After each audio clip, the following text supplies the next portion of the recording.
The Schwerer Gustav wasn't just a weapon, it was the largest gun ever built in human history. Designed by Nazi Germany in the late 1930s, this railway-mounted giant weighed an unbelievable 1,350 tons. That's heavier than 10 fully loaded Boeing 747s. And its shells? Each one was a 7-ton, 800mm steel monster, taller than a grown man and powerful enough to smash through 7 meters of reinforced concrete. Moving it was a battle itself. It required 2,500 men, custom railway tracks, and a support train just to transport ammunition. Assembly took 3 straight days using cranes built specifically for it. The Gustav was fired only a handful of times. At the Siege of Sevastopol in 1942, it destroyed fortresses, bunkers, and an underground ammunition depot buried 90 feet below ground. The shock waves were so strong that crews had to stand hundreds of meters away. But the weapon was too big to survive modern war. It was slow, vulnerable to air attacks, and required a small army to operate. Before Germany surrendered, the Gustav was blown up by its own crew so it wouldn't be captured. The A-10 Thunderbolt II, better known as the Warthog, was built for one brutal purpose: to destroy tanks. Every part of this jet exists for that mission: heavy armor, twin engines high above the fuselage, and a weapon so powerful the entire plane was designed around it.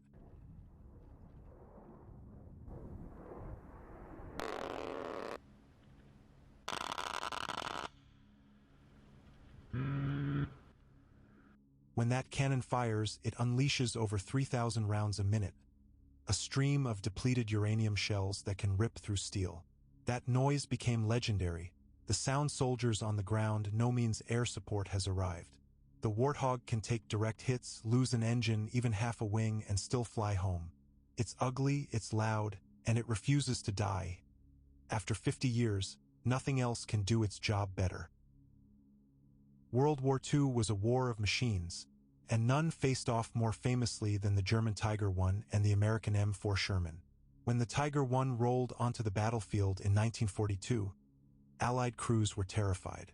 It had 100mm of armor, nearly twice as thick as most Allied tanks, and an 88mm KWK-36 gun that could destroy enemies from over 2 kilometers away. Its tracks could crush anything. Its presence alone changed tactics. Allied soldiers were ordered to flank or call in airstrikes rather than face it head-on. But perfection came at a price. The Tiger I weighed nearly 60 tons, burned 2 liters of fuel per kilometer, and broke down constantly. It took 300,000 man-hours to build just one. Only about 1,300 Tigers were ever made. Across the lines, the Americans built the M4 Sherman, the complete opposite philosophy. It entered service in 1942, carried a 75mm gun, and could hit 40 kilometers per hour on road. Its armor was thinner, about 50mm, but its reliability was unmatched. Factories in the US churned out over 49,000 Shermans by the end of the war. Crews could replace engines in hours, parts were interchangeable, and the tank could be shipped anywhere on a Liberty ship. What it lacked in brute force, it made up for in numbers, mobility, and teamwork. The result was a brutal test of 2 opposing ideas: precision versus production. Germany built machines of perfection, powerful but fragile. America built machines of efficiency, lighter, cheaper, but unstoppable in number. The Mi-24 Hind was built by the Soviet Union in the early 1970s, half helicopter, half gunship. It could carry 8 soldiers, rockets, and a 23mm cannon, all while flying over 200 miles per hour. Armor plating made it tough enough to survive hits that would destroy other helicopters. In Afghanistan, it became feared for its speed, firepower, and the roar of its engines. NATO troops called it the flying tank. The Hind wasn't just a transport, it was a gunship that fought like a jet and changed how modern armies used helicopters forever. The Japanese 31st Division, 15,000 strong, crossed the Burmese border to invade India. Their mission: capture Kohima Ridge, cut off British and Indian forces, and open the road to Delhi. But waiting for them were just 1,500 defenders, soldiers of the British 2nd Division and the 1st Assam Regiment. For 2 weeks, they were completely surrounded. Supplies dropped by air. casualties mounting. At one point, the fighting was so close that soldiers shot across the same tennis court, dividing the front lines. When reinforcements finally broke through in May 1944, the ridge was unrecognizable, a shattered hill soaked in blood, rain, and mud. Over 12,000 Japanese troops were killed or missing. The Allied losses were heavy too, more than 4,000 dead and wounded. But the Japanese advance into India was stopped cold. Historians say Kohima and Imphal marked the turning point of the war in the east. In the heart of southern Africa, a brutal war unfolded, one the world barely saw.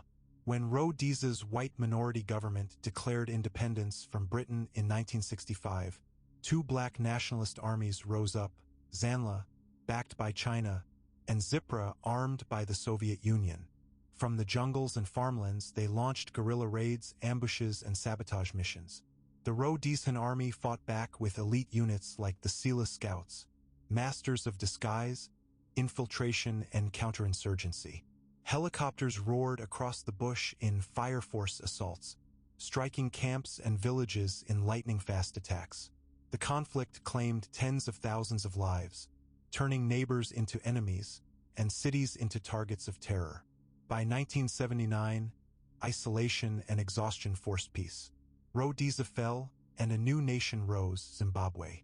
The Bush War remains one of the most complex and least understood wars of the Cold War era. In 1980, Iraq invaded Iran, a surprise assault across the Shat el-Arab River. Saddam Hussein expected a quick victory.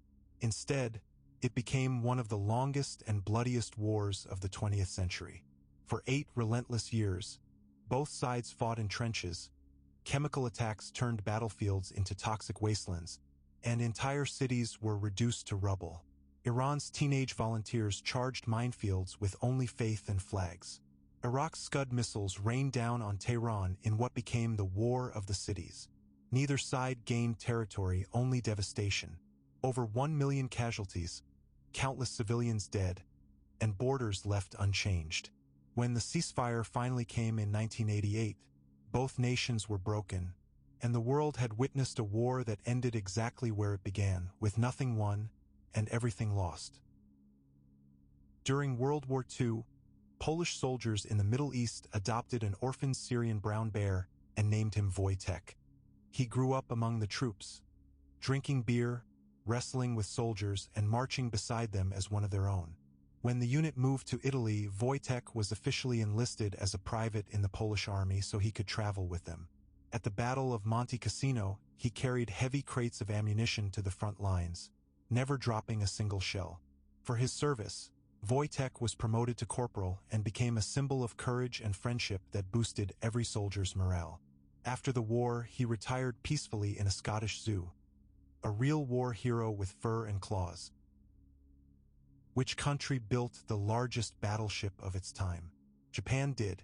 During World War II, the Yamato was the most powerful battleship on Earth, over 72,000 tons, with 18-inch guns that fired shells as heavy as a small car. But her size couldn't save her. In April 1945, the Yamato was sent on a one-way mission to defend Okinawa. She carried just enough fuel to reach the island, not to return. Hundreds of U.S. aircraft swarmed her. Torpedoes and bombs ripped through her armor. After hours of relentless attack, a final explosion split the giant in two. Out of 3,300 crew, over 3,000 went down with her. Today, her wreck rests 350 meters beneath the sea. In the early 2000s, Turkey began developing a drone the world didn't take seriously. By 2014, it entered service, small, slow, and built by Baykar Defense, yet destined to change modern warfare forever. The Bayraktar TB2 isn't about speed. It's about endurance and precision. Capable of flying 27 hours non-stop, controlled from over 300 kilometers away, carrying laser-guided missiles small enough to fit in a car trunk, but deadly enough to destroy tanks. In Syria, Libya, and Ukraine, the TB2 turned the tide of battle, striking armor, artillery, and convoys with silent accuracy. Footage from the skies made it famous. a drone that cost millions less than Western models but proved devastatingly effective. Today, the Bayraktar TB2 is exported to over 30 countries, a symbol of the new era, where wars are fought by pilots who never leave the ground. In 1958, a nuclear bomb was accidentally dropped on a farm in South Carolina. The bomb's high explosives detonated, blasting a 35-foot crater and destroying a house. But by sheer luck, the nuclear core didn't go off. It was one of dozens of broken arrow incidents where the U.S. lost or accidentally released nuclear weapons.